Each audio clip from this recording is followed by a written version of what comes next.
Yes, I'm Hello folks, welcome back. I'm hoping you are doing well wherever you are.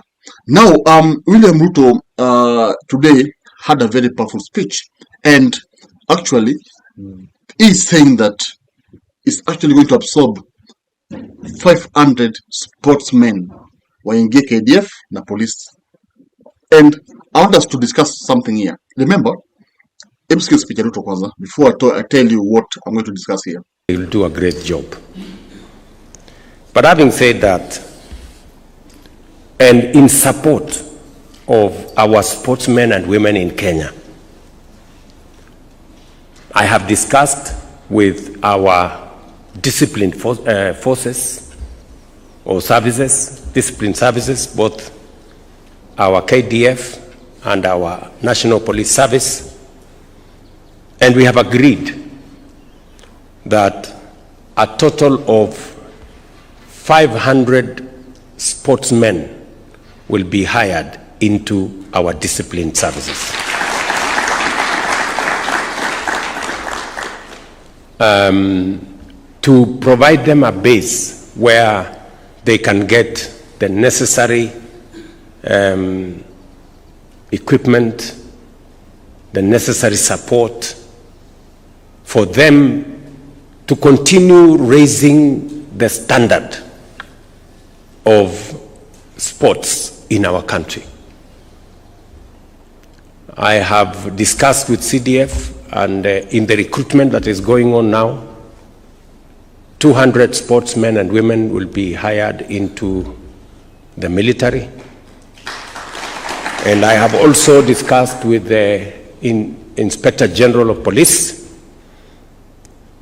and he has also confirmed to me that 150 sportsmen and women will be hired into the NPS.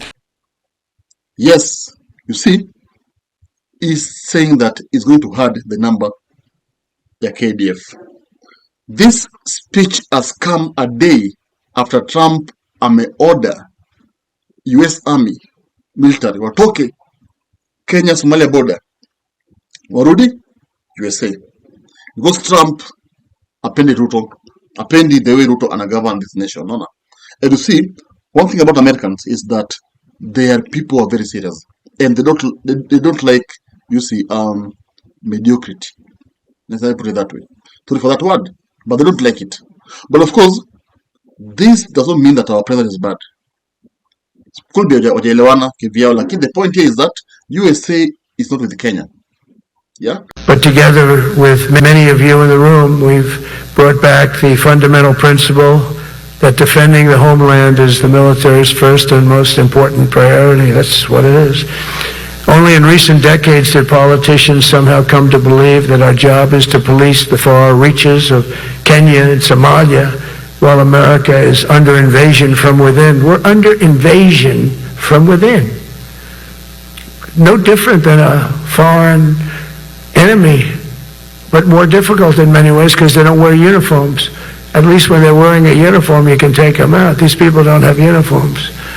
But we are under invasion from within. We're stopping it very quickly. After spending trillions of dollars defending the borders of foreign countries, with your help, we're defending the borders of our country from now on. We're not going to let this happen. Biden let people come in from prisons, mental institutions, drug dealers, murderers. You know, we had 11,488 murderers allowed into our country by this guy who had no clue. And USA has ordered that there won't be any training for Kenya tapatiwa. Remember, as we're talking now, KDF wanasaidiwa na America kupigana na Al-Shabaab by being given training, being given weapons na kila kitu.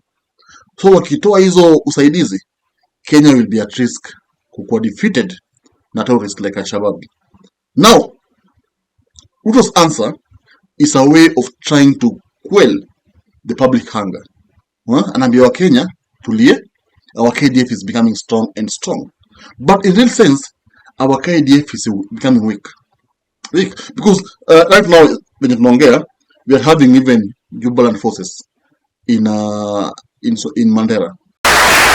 William Ruto, you need to know, the Americans want to know why you are working with Al-Shabaab.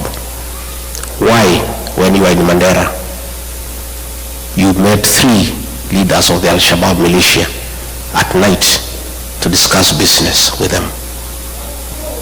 They want to know why. They also want to know why you have removed the requirement for vetting of non-Kenyans before they are given IDs. The Americans are concerned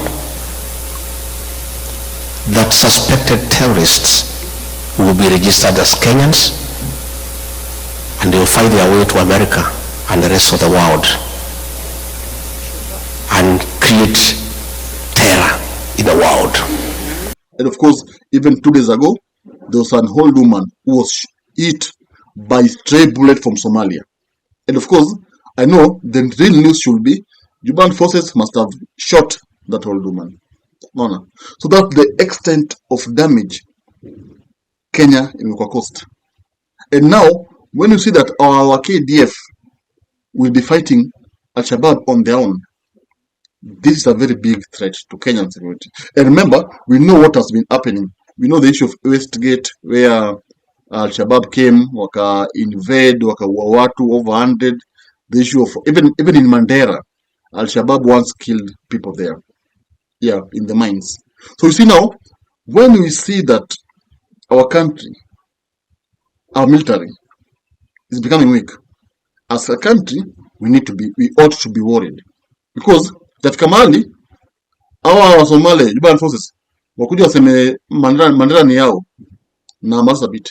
And there's nothing we'll be doing. There's nothing we'll be able to do. Because our KDF won't be strong enough to fight them. No. Because our KDF has been getting help from, from the USA. Na Trump alisema kwamba anataka wajeshi wake warudi. Hataki anything. Yeah, and Trump pia akasema kwamba hataki Wakenya wasaidia Haiti. Wakenya watoke Haiti. So that is the extent of damage our government has caused Kenyans. And now, hata kama ataongeza our polisi wote, the fact is, they won't be getting training from America. They won't be receiving any support from USA, weapons, mabunduki, mabomu. They won't be getting them. Because hiyo help imekatwa. Because America is not happy with the way Ruto is actually ruling this nation. No. And that is what is happening now on the ground. So Ruto's speech today in Statehouse is just trying to fight. He's trying to answer Trump that I will empower my KDF. No. I'm going to add more KDF members. And our KDF won't be intimidated. Hata mkitoa au majeshi wenyu, still in the borders kutakuwa na KDF wengi wenye watastop Al-Shabaab kuingia Kenya. That's actually what he's trying to say. But in a nutshell, he's just, he's just hurt. Because when you see a powerful nation like USA distancing itself from you, as a president, you ought to be worried. Because hata katika siku elections, hawatakuwa na wewe. They will support your rival. They will support Mandrigiji. And Mandrigiji might win the elections. Because we even understand that in 2022, Raila once cried akasema kwamba USA ilisaidia Ruto to win elections. And of course, someone will ask me, how does USA help you win? USA help you win by funding your campaigns, by making sure that elections is free and fair, by sending observers. No. They help you win. Because, truth be told, should this election be free and fair, Ruto won't be able to win. His opponent will win. Kweli. The reasons why presidents may remain in power because they actually, bungled the elections. No. They actually, they change, they manipulate the results. But if they fail in manipulating the results, of course, watashindwa. Remember in 2007, Kibaki bungled the elections, akajisema ameshinda. In 2017, Uhuru Kenyatta bungled the elections to a point whereby Maraga had to nullify the results. Yeah. And Maraga ordered for a repeat election. So that is what's happening, my people. So we are just saying that William Ruto ni kama tu anajipiga moyo, lakini in real sense the president is just hurt and things are going against his plan. Of course, he has himself to blame, not anyone. He shouldn't blame Raila, he should blame himself, making decisions that are just irrational. They can't even, decisions that don't make sense. No. So tell me, do you believe the speech Ruto is out of kuogopa? Ama do you think he's sure that KDF will just work without America? And subscribe so that you'll be the first person to be notified when I post the next video. Thank you.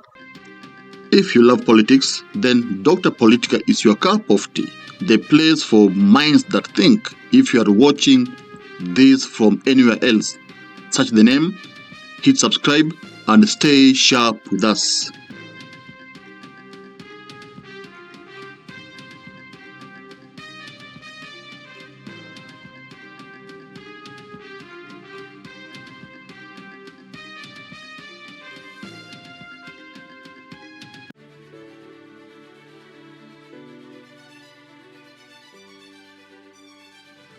Thank you for making Dr. Politica your home for fearless political truth. Every view, every like, every share fuels the fire behind the hours of research, filming, and editing we pour into each episode. By showing up consistently, you don't just support a channel, you empower a voice. In a world ruled by headlines, spin, and power games, you remind us that real people still care about real facts. We are here to inform, inspire, and ignite critical thinking, not just for today, but for generations to come. You are not just a viewer, you are the reason this platform exists.